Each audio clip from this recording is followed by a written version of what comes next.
Hi everyone, it's your favorite nurse, Abby, and this is the Nurses Blog. Thank you for tuning in today. So today our topic of discussion is going to be, how do you know what specialty to do or what floor to work on after you graduate from nursing school? And I actually got this question from a nurse on Instagram who was asking me this. And this was my advice to her. I'm going to share it with you guys. It's actually 5 easy steps. I did blog about it. You guys can catch this in a blog. It's called the Nurses Blog. I'm going to post the description, the link for it down in the comment section below. So you guys can read it too if you would like. So my advice to her was, first step number 1, pay attention to your strong subjects in school. Whatever your strong subject is in school, likely that's the career path that you need to take. And I'm going to give you an example. So in school, I was best at cardiology. It was my favorite subject. It was my favorite body system. And I did well on it. From Jump Street, I could read rhythms and strips very well. So I knew that that one would be my strong subject, my strong suit. My advice to you would be to determine what class is your favorite class, even if you're not strong in it. Something that you desire to learn, something that you want to know more about, or you're very interested in, or something that has your heart, something that's got your passion. That's the first thing that you can do. Secondly, what you need to do is pay attention in clinicals. Yes, clinicals. I know you're like, okay, I am paying attention in clinicals. I'm paying attention in clinicals, Abby. No. What I mean is know what to pay attention to in clinicals. For example, let's say you have been on a cardiology floor and you've been on a renal floor so far in clinicals. Pay attention to each floor that you rotate to. Pay attention to what's standard care for that floor. Each floor will have their particular thing that they do. Specifically, I can talk about cardiology. You have to read your strips and your rhythms every 4 hours. Documentation is normally every 4 hours as well. So those are the type of things that will make or break your day. Let's say you go into Ortho Trauma and you really don't want to be in Ortho Trauma, but that's the job that you got. And then you get there and they've got all of these, C-collar precautions, and all this stuff is going on. This is a real life. This happened to me. I got floated to an Ortho Trauma floor at a level 1 trauma hospital. So when I got there, I was like a fish out of water. All I could remember really was that the weights shouldn't be on the floor, so that's not a floor that I would be interested in. It was a lot of pain medication, a lot of ice packs, a lot of calling the doctor, surgery, you name it. Not a work schedule that I would be interested in doing. So pay attention while you have the opportunity and you're in clinicals to see how each floor is operating. See how the general happiness, the level of happiness that the nurses have there on the floor and what the teamwork looks like. That will also help you to kind of zoom in on a specialty. Also, another thing that you can do is once you decide which specialty is suited for you or what your strong subject is in school, whichever your favorite body system is, whether it is the lungs, the heart, the liver, the pancreas, whatever the case may be, whatever your particular interest is, once you kind of zone into that one subject, then now you need to start planning. You need to start planning and you need to construct a 5-year plan in your mind. So I'm going to give you an example.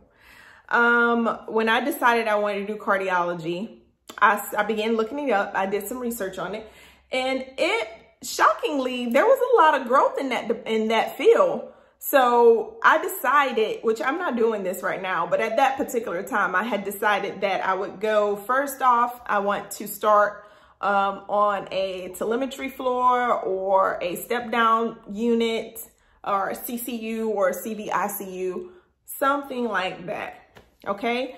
My initial plan was to get 2 years of ICU experience and then go to be a CRNA. My goal did change, or has changed since then, but when I made a decision to have my first job or decide what specialty I was going to go into, it was based off of what my 5-year plan would look like. Okay, if you cannot comfortably map out what your growth is going to be in 5 years, and it doesn't involve going back to school or spending more money or getting more education, then that's probably not the specialty for you. You should be able to foresee how your career would go. So for example, this is how my career actually went. So I got a job in CCU straight out of nursing school, and that was great. That was in South Carolina. I ended up having to move shortly after. So I only stayed there for about 3 months, my very first nursing job, and I moved to Atlanta, Georgia. So I moved to Atlanta, Georgia, and I worked at a very big level 1 trauma center there, huge hospital, very reputable. And I started on a telemetry step-down unit. So my first nursing job, it only lasted for 3 months. It was in a CCU. Right after the 3 months, my next nursing job was in Atlanta, and I worked on the step-down telemetry unit for 2 years. 2 years I did that. After I did that for 2 years, I decided I wanted to go into the Cath Lab, which was a part of one of my 5-year goals. If I didn't get into CRNA school, Cath Lab would be something that I could fall back onto. Now, for those of you all who are not nurses or don't have any nursing experience and doesn't really know how it goes, the Cath Lab is one of those jobs that you have to build a foundation for. You have to have some experience before you can go into that type of specialty of cardiology. So you would need to start, normally a person would start in an ICU, and they would work there for at least 1 year or 2 years. And then a Cath Lab would hire you to come in and train you to do interventional procedures and things like that.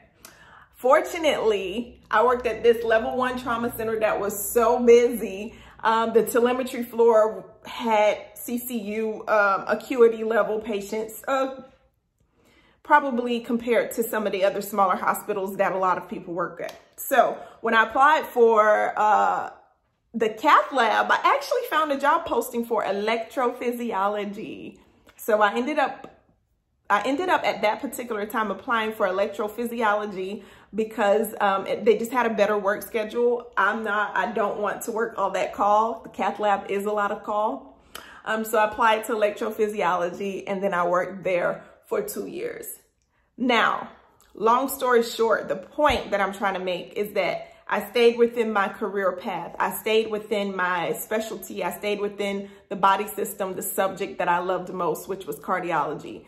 And I found a way to build that from a foundation, which was cardiac telemetry step-down unit, and I built it to a more specialized area. I went into a more specialized area. So these are the examples that I gave out on the blog. One of them was about labor and delivery. Let's say you want to be a midwife, right? You want to be a midwife. You want to deliver babies. You just graduated from nursing school. You apply to mother-baby positions. You apply to labor and delivery positions, okay? Between both of those, let's say you end up getting mother-baby. You really want to do labor and delivery, but you end up getting mother-baby. A lot of times when you're coming out of school as a new grad, it's just easier to get those positions. So you start off on mother-baby, you work there for a year, you get your year of experience, and then you go into labor and delivery. And you work labor and delivery for 2 years. And then after you work in labor and delivery for 2 years, let's say you become a charge nurse. At this point, you have 3 to 4 years of nursing experience, and you enroll back in school into your nurse midwife program. So your 5-year window, your 5-year goals would be on point. You want to pick whatever job or specialty you're going to go into based off what your 5-year goals are. if that makes sense. Okay? Now, after you decide those things, you have your 5-year plan in order, you know exactly which departments you're going to apply to. All you have to do now is start applying. Start applying. Start applying.